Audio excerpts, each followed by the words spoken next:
अगं सुनी सुनी, बोला की. ही आपल्या शेजाऱ्याची ती एवढी गर्दी का बरं झाली? मला काय माहित, फोन करून विचारा की. हॅलो मित्रा, तुझ्या घराबाहेर एवढी गर्दी कसं काय जमली? सगळे व्यवस्थित तर आहे नाही?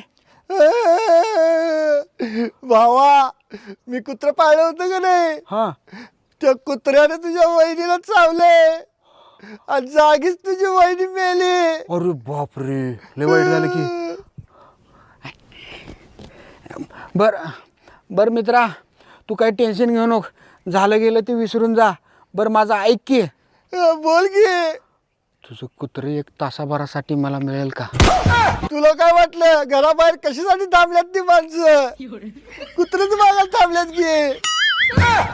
कुत्र्यासाठी एवढी गर्दी झाली होय? मला वाटलं ह्याच्या बायकोचा शोक मनवायला थांबल्यात काय की कडू 12 बोड्याचे.